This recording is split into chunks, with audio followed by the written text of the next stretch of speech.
बिस्मिल्लाहिर्रहमानिर्रहीम। आज हम देखेंगे टेस्ट योर अंडरस्टैंडिंग नंबर 4। हमने क्या क्या देखना है, हमने बनाना है income statement, then statement of changes in equity और स्टेटमेंट ऑफ फाइनेंशियल पोजीशन। तो सबसे पहले हम क्या करेंगे, हमने जो है फॉर्मेट्स बनाना है। तो चलें स्टार्ट करते हैं। तो जो पहला फॉर्मेट बनेगा वो बनाएंगे हम स्टेटमेंट ऑफ कम्प्रिहेंसिव इनकम का फॉर्मेट बनाएंगे। तो स्टार्ट करते हैं स्टेटमेंट ऑफ कम्प्रिहेंसिव इनकम का फॉर्मेट बनाना। तो कंपनी का नाम क्या है, WEISER, Weiser, SOCI for the year ended, यानी किस साल के लिए बना रहे हैं, किस साल के लिए बना रहे हैं, 31 दिसंबर 20x8 के लिए हम बना रहे हैं। तो पहला क्या है, इसका आइटम आएगा रेवेन्यू। देन आप लिखोगे कॉस्ट ऑफ सेल्स, यानी रेवेन्यू में से कॉस्ट ऑफ सेल्स को हमने क्या करना है, लेस करना है। तो आपके पास बन जाएगा ये ग्रॉस प्रॉफिट। देन आप जो है कुछ डिस्ट्रीब्यूशन कॉस्ट को आपने क्या करना है, लेस करना है। और एडमिनिस्ट्रेटिव कॉस्ट को आप लेस करोगे तो आपके पास बन जाएगा क्या, प्रॉफिट फ्रॉम ऑपरेशंस। देन जो है कोई इंटरेस्ट एक्सपेंस है या जो फाइनेंस कॉस्ट है उसको आप क्या करोगे, लेस करोगे, तो profit before interest and tax. Then क्या करेंगे हम, इनकम टैक्स को लेस करेंगे तो आपके पास आएगा प्रॉफिट आफ्टर टैक्स। देन जो है अदर कम्प्रिहेंसिव इनकम, अगर कोई रिवैल्यूएशन क्या है, गेन है, वो यहाँ पे रिकॉर्ड होगा। देन इस रिवैल्यूएशन गेन पर जो डेफर्ड टैक्स है उसको भी यहाँ पे रिकॉर्ड करेंगे। तो ये इनकम स्टेटमेंट का फॉर्मेट बन गया। अब हम बनाने जा रहे हैं statement of changes in equity का फॉर्मेट, WEISER, वेसर कंपनी का नाम था। Statement of changes in equity, मेरे ख्याल में ये भी ये S8 है, होती है, चेक कर लेना आप लोग, 20x8। अच्छा, फॉर्मेट बनाना है तो जनाब यहाँ पे आप लिखोगे बैलेंस। इसको थोड़ा सा यहाँ एक स्टेप, यहाँ पे आप लिखो बैलेंस 8 कब, 1 जनवरी, यानी ओपनिंग बैलेंस।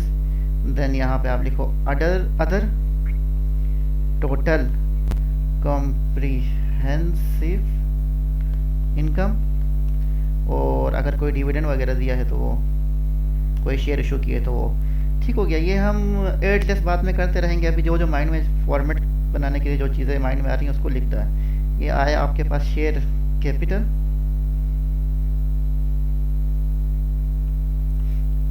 देन अगर कोई शेयर प्रीमियम है तो वो, देन रिवैल्यूएशन सरप्लस, इसकी सेटिंग हमने एंड पे करना है, टाइम बचेगा तो। देन रिटेन्ड अर्निंग्स और एंड पे इन सब का टोटल। ये इसका फॉर्मेट बन गया। अब एंड पे हम फॉर्मेट बनाना है किसका, स्टेटमेंट ऑफ फाइनेंशियल पोजीशन का। इक्वल टू दबाया, ये जो वेसर, इसको लिखने की ज़रूरत नहीं है, ये आया यहाँ पे, आपने लिखा स्टेटमेंट ऑफ फाइनेंशियल पोजीशन। अब किस डेट के लिए, इक्वल टू दबाया और आपने यहाँ पे एंटर किया। तो पहला एसेट्स में भी आपके पास क्या है, नॉन करंट एसेट्स। देन क्या है, नॉन करंट एसेट्स बन गए। तो अब क्या होगा, अब इसके बाद आएगा इसकी हेडिंग। तो हेडिंग में नॉन करंट एसेट्स में आपके पास क्या क्या है, ढूंढते हैं। बिल्डिंग है, प्लांट है, बिल्डिंग है, प्लांट है। देन आपने लिखा क्या, करंट एसेट्स। करंट एसेट्स में क्या क्या चीज़ें शामिल हैं, रिसीवेबल्स तो कहीं ना कहीं होते ही हैं, रिसीव CEIV रिसीवेबल्स। कोई इन्वेंट्री भी होगी, नहीं हुई तो बाद में आप इसको जो है डिलीट कर लेना, इन्वेंट्री। और उसके अलावा कोई बैंक में पैसे वगैरह भी पड़े हैं, ठीक हो गया। तो ये बैंक के पैसे आ गए।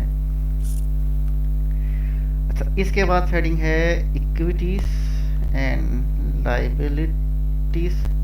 इक्विटीज और लाइबिलिटीज में क्या क्या चीज़ें शामिल हैं, पहले अगर कोई शेयर कैपिटल है इक्विटी का वो, शेयर प्रीमियम है वो, रिवैल्यूएशन सरप्लस अगर है कोई वो, रिटेन्ड अर्निंग्स अगर कोई है तो वो। इसके अलावा कोई और चीज़ें आएंगे तो वो सब देखा जाएगा। देन आप हेडिंग लगाओगे non current liabilities. Non current liabilities का हेडिंग लिख दिया। अब नीचे क्या लिखना है, ठीक है, कोई लोन वगैरह लिया है तो वो, और जो डेफर टैक्स है, ठीक है, लाइबिलिटी अगर है तो वो।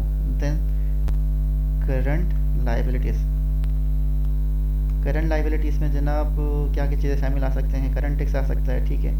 पेएबल्स हैं तो वो लोन लिया है तो उस पर इंटरेस्ट पेएबल, ठीक हो गया। और करंट टैक्स, दो चीज़ें नहीं होंगी बाद में डिलीट कर लेना। तो ये है फॉर्मेट बन गया। तीसरा काम हमने क्या करना है, दूसरा काम हमने करना है वर्किंग्स करनी है, जो एडजस्टमेंट्स दी है उनकी वर्किंग्स करनी है। तो वो वर्किंग्स हम कर लेते हैं, ठीक हो गया। अब वर्किंग में क्या है, सबसे पहले बिल्डिंग के बारे में बताया कि बिल्डिंग को जो है 1 जनवरी को बंदे ने क्या किया है, रीवैल्यू किया है 24 मिलियन तक, ठीक है। बिल्डिंग को ख़रीदा था 20 साल पहले, अब तक नहीं, बिल्डिंग को ख़रीदा था 4 साल पहले, अब तक इसकी जो लाइफ है वो 20 साल की हो चुकी है, तो ठीक है। और ये क्या कर रहा है, जो एक्सेस डेप्रिसिएशन रिवैल्यूएशन की वजह से आ रहा है उसको जो है ट्रांसफ़र नहीं कर रहा है, और रिवैल्यूएशन गेन पर डेफर्ड टैक्स लाइबिलिटी क्रिएट होगी, इसको हम बाद में देखते हैं। अब तमीज़ से इसको जो है क्या करेंगे, रिवैल्यू करेंगे। तो पहला हम काम कर रहे हैं बिल्डिंग के लिए, तो बिल्डिंग की कॉस्ट इसने बताई होगी, उसमें से एक्यूमुलेटेड डेप्रिसिएशन लेस करेंगे। तो बिल्डिंग की कॉस्ट कितनी बताई है, ये इक्वल टू दबाया और यहाँ पे क्या चले गए, तो बिल्डिंग की कॉस्ट है 25,000, तो इधर ही क्लिक करके 25,000 लिख डाला, 25,000। एक्यूमुलेटेड डेप्रिसिएशन 5,000 है, माइंड में बिठा लिया, यहाँ पे आप लिखोगे 5,000 एक्यूमुलेटेड डेप्रिसिएशन। अब जनाब क्या करेंगे, ये देखें, ये 25,000 में से लेस करना है इसको, तो 25,000 पे क्लिक किया, इसके ऊपर 5,000 पे क्लिक किया, ये लेस हो गया। तो ये एक जनवरी को ये क्या है, कैरिंग अमाउंट है, ठीक हो गया। लेकिन 1 जनवरी को इसने क्या किया है, रीवैल्यूएशन किया है। रीवैल्यूएशन करने के बाद रीवैल्यूड अमाउंट कितने की आ गई है, रीवैल्यूड अमाउंट 1 जनवरी को देखते हैं 24 मिलियन। हम काम कर रहे हैं थाउजेंड्स में, तो ये हो रहा है हमारे पास 24 मिलियन बराबर होगा 24,000 का, क्योंकि हम थाउजेंड्स में काम कर रहे हैं, तो 24,000, ठीक जनाब। तो ये देखें, ये 20,000 को लेकर के आना है 24,000, तो 24,000 में से 20,000 लेस किया तो 4,000 का क्या है, रिवैल्यूएशन गेन है, ठीक हो गया जी। इसने जाना है SOCI में, रिवैल्यूएशन गेन ने SOCI में जाना है, और रिवैल्यूड अमाउंट ने क्या होना है, इस साथ जो है डेप्रिशिएट होना है। डेप्रिशिएट किस तरह होगा, ये divide by remaining useful life. तो रिमेनिंग यूजफुल लाइफ कितनी होगी, 20 में से 4 माइनस करेंगे तो 16, 1500। ये जो डेप्रिसिएशन है इसने जाना है कहाँ पे, इसने OCI में जाना है, इसने जाना है SOCI में। अच्छा जी, एंड पे हमारे पास बच जाएगा कैरिंग अमाउंट, तो इसमें से माइनस करेंगे डेप्रिसिएशन, तो ये जाएगा SOFP में।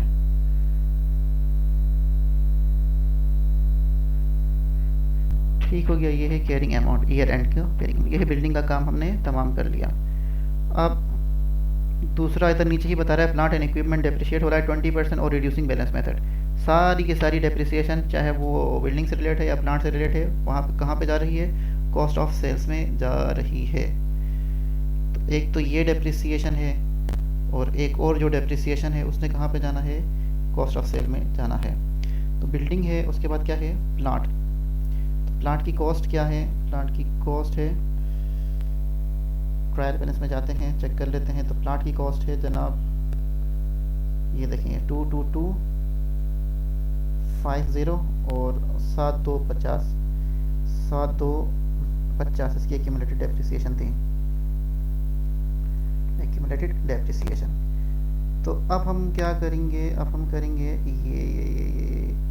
ये इस कॉस्ट में से इसको लेस करना है, इस पर क्लिक किया, इस पर क्लिक किया, तो ये 1 जनवरी को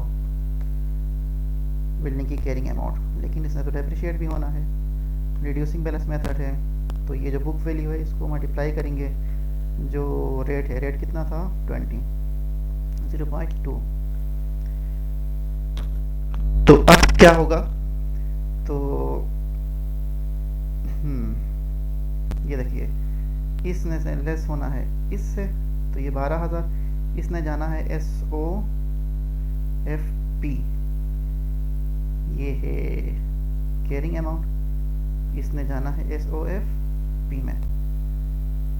ठीक हो गया। अब ये जो डेप्रिसिएशन है और ये वाली जो डेप्रिसिएशन है, दोनों ने जाना है SOCI में, कॉस्ट ऑफ सेल्स के अंदर, क्योंकि उसने बताया कि सारी डेप्रिसिएशन को कॉस्ट ऑफ सेल्स के अंदर रखना है। अच्छा, अब लास्ट हमने क्या करना है, इनकम टैक्स की कैलकुलेशन के लिए वर्किंग करनी है। तो जब भी इनकम टैक्स की कैलकुलेशन होगी उसको एंड पे करें, और सबसे पहले आप क्या करो, डेफर्ड टैक्स लायबिलिटी कैलकुलेट करो क्या बन रही है। ठीक है, चलो बोर्ड छोड़िए, बाद में कर लेते हैं। तो डेफर्ड टैक्स में क्या होगा, सबसे पहले कोई क्लोजिंग होगा, नहीं ओपनिंग होगा लायबिलिटी की, फिर कोई क्लोजिंग होगी, देन आपके पास या तो इंक्रीज होगा या डिक्रीज होगा। तो ओपनिंग देखते हैं, ट्रायल बैलेंस में कहीं दिया है जी जनाब, ये देखो डेफर्ड टैक्स नज़र आ रहा है 1350, यहाँ पे क्लिक किया 1350 ये है। अच्छा, क्लोजिंग दिया है या नहीं दिया है वो हम देखते हैं। देखो ये क्या कह रहा है कि आपका जो टैक्स बेस है वो क्या है, नेट एसिड से कम है 7 मिलियन। दूसरे लफ्ज़ों में आपका टैक्स, आपका जो कैरिंग अमाउंट है एसिड्स की वो क्या है, ज़्यादा है। जब एसेट्स की कैरिंग अमाउंट ज़्यादा होती है तो टैक्सेबल टेम्परेरी डिफरेंस होता है और आप उसको जो है डेफर्ड टैक्स लायबिलिटी बुक करते हो। लेकिन इस जो 7 मिलियन है इसके अंदर रिवैल्यूएशन इंक्लूड नहीं है। तो हमने क्या करना है, इस 7 मिलियन के ऊपर 7 मिलियन 7000 के ऊपर क्या करना है, रिवैल्यूएशन गेन कितना आया था 4000, उसको भी इंक्लूड करेंगे। ठीक, अब इसकी टैक्स बेस क्या होती है, रिवैल्यूएशन गेन की टैक्स बेस 0 होती है। तो अब तो करंट एसेट्स कितने से बढ़ेंगे, 7000 प्लस 4000, इससे क्या होगा, एसेट्स की जो कैरिंग अमाउंट है वो टैक्स बेस से ज़्यादा है, तो इतनी से ज़्यादा होगी तो उसको मल्टीप्लाई बाय रेट करेंगे, 0.3 रेट है, तो ये क्या है, डेफर्ड टैक्स लायबिलिटी एंड किया गई, डेफर्ड टैक्स लायबिलिटी। ठीक हो गया। अब हमने क्या करना है, ये देखें, ये 1950 से क्या हुआ है, इंक्रीज हुआ है। अब ये जो इंक्रीज हुआ है ये इसमें से क्या है, कुछ पोर्शन जाएगा OCI में, कुछ पोर्शन जाएगा इनकम टैक्स की कैलकुलेशन में, जिसको बोल दो क्या, P&L। तो ये जो 4000 जो गेन था उसके ऊपर 3% करोगे तो इसने जाना है OCI में, और इसमें से ये जो माइनस होके 750 यानी इनकम टैक्स की कैलकुलेशन में, इनकम टैक्स की कैलकुलेशन के अंदर जाएगा। अब हम एंड पे काम करते हैं इनकम टैक्स की कैलकुलेशन, बोल्ड शोल्ड बाद में कर लेते हैं। अच्छा, इनकम टैक्स की कैलकुलेशन में सबसे पहले जो होगा क्या, करंट टैक्स। ठीक है, कोई अंडर आवर प्रोविजन आएगा, तो करंट टैक्स जो आपने एस्टिमेट करा है वो, तो एस्टिमेट कितना करा है ये देखेंगे, प्रोविजन फॉर इनकम टैक्स इसने एस्टिमेट किया है 12 मिलियन से, 12 मिलियन मतलब 12000 से। तो 12000 यहाँ पे आप क्या करोगे, लिख लेंगे, 12000 लिख लिया। अब आपने देखना है कि आवर है या अंडर प्रोविजन है। तो करंट टैक्स देखिए डेबिट आ रहा है, तो debit means under provision, last time under provision किया था, तो इस साल क्या करेंगे, ऐड करेंगे अंडर प्रोविजन। कितने का था, 500 था, एक बार फिर देख लेते हैं, तो किधर चला गया ये 500। अच्छा जी, ये दो चीज़ें आ गई। अब तीसरा चीज़ क्या है, डेफर्ड टैक्स में इंक्रीज। अब इंक्रीज ये देखें, टोटल इंक्रीज 1950 में था, लेकिन हमने यहाँ पे कितना डालना है इनकम टैक्स की कैलकुलेशन में, 750। ये इसको क्या करें, इक्वल टू SUM, यहाँ से यहाँ तक हमें सम करके दो, ये देखिए सम करके इसने दे दिया। तो ये क्या किया आपने, फॉर्मेट बनाए, देन आपने क्या किया, वर्किंग्स की। अब क्या करना है, सिंपल जो है डेटा पुट करते जाएं। तो ये 19, ये देखिए ये रेवेन्यू है, इस रेवेन्यू में से हमने कॉस्ट ऑफ सेल को लेस करना है। कॉस्ट ऑफ सेल कितनी है, 130, लेकिन प्लस करना है, हमने कहा था कि जो डेप्रिसिएशन है, कहाँ डेप्रिसिएशन है, एक ये डेप्रिसिएशन और एक ये वाली डेप्रिसिएशन, इसको कॉस्ट ऑफ सेल के अंदर रखना था। ठीक हो गया। अब ये देखें प्लस में आंसर आ रहा है, लेकिन हमने इसको क्या करना है, कॉस्ट ऑफ सेल को माइनस करना है। तो ये आप क्या करोगे, यहाँ पे क्लिक किया, इसके यहाँ पे एक ब्रैकेट और देन एंड पे ब्रैकेट, मल्टीप्लाई बाई -1, तो ये देखिए माइनस में आ गया। तो अब क्या करना है, इसको सम, ये फार्मूला लगाए इन दोनों को, ये अब डिस्ट्रीब्यूशन कॉस्ट कितनी है देखें, 7100, तो 7100 distribution cost, then minus 23,200 admin cost, इन सबको क्या करेंगे, इन दोनों को माइनस करेंगे ऊपर उससे, तो हमने सम लिखा, रेंज सिलेक्ट की, ये माइनस। अच्छा फाइनेंस कॉस्ट कितनी है, फाइनेंस कॉस्ट है 400, ये आया 400, तो फिर ये डंडी, ये क्या हो गया, हाँ ये ऐसा और फिर ये सम, ये देखें। अच्छा इनकम टैक्स हमने क्या कैलकुलेट किया था, नीचे नीचे चले गए, ये देखो यहाँ पे आ रहा है इनकम टैक्स, इक्वल टू दबाने के बाद आपने क्या किया, इस पे ले गए और एंटर किया, तो ये खुद ब खुद इनकम टैक्स आ गया। लेकिन ये तो माइनस हो रहा है, तो यहाँ पे क्लिक करके आपने क्या किया, माइनस का साइन लगाया। तो जनाब तो प्रॉफिट आफ्टर टैक्स हमारे पास कितना बन गया, ये। अब OCI अदर कम्प्रिहेंसिव इनकम में रिवैल्यूएशन गेन कितना था, आपने कैलकुलेट किया था 4000 के ऊपर 4000 था।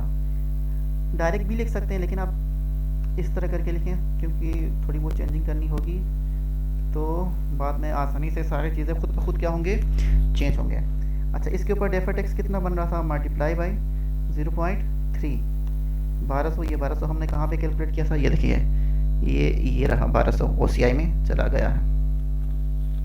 तो अब आपके पास जो OCI है ये कितने का बन गया, SU नहीं, अब ये डेफर टैक्स है ना, इसने तो नेगेटिव में जाना है क्योंकि ये माइनस होगा, तो ये कितने का बन गया 28। अब ये देखें, आप जो है इसको थोड़ा सा नीचे करना चाहते हो तो यहाँ पे क्लिक करोगे, एक और इंसर्ट के ऊपर क्लिक करोगे तो ये नीचे चला गया। अब यहाँ पे आप जो है टोटल कॉम्प्रिहेंसिव इनकम, ठीक हो गया। यहाँ पे आपने टोटल कॉम्प्रिहेंसिव इनकम फाइंड करना है, तो ये आपने क्या करना है, इक्वल टू इसको। अब देखें, अब आप चाह ये रहे हो कि आपने क्या करना है, इसको जो है यहाँ पर लेकर के आना है, तो आप इसको जो है सिलेक्ट करोगे, कंट्रोल X, देन यहाँ पे कंट्रोल V, ठीक हो गया। अब आपने क्या करना है, इसको P प्लस करना है इसके साथ, तो ये 14,350 आपके पास टोटल कॉम्प्रिहेंसिव इनकम आ गया। सेटिंग बाद में करेंगे। अब इसको थोड़ा सा आप जो है नीचे लाना चाहते हो तो इस पर क्लिक किया, इंसर्ट किया। 1 मिनट में चेक करूँ, वीडियो अगर लेंथी बनी है तो नेक्स्ट बैलेंस शीट जो है उसको मैं कवर करूँगा नेक्स्ट वीडियो में। तो ये काफ़ी लेंथी वीडियो बनी है, तो नेक्स्ट बैलेंस शीट और statement of changes in equity next video में मैं कवर करूँगा। तब तक के लिए इजाज़त दे दें, अल्लाह हाफिज़। हाँ कोई भी क्वेश्चन समझ में नहीं आया तो आप कमेंट्स में पूछ सकते हैं।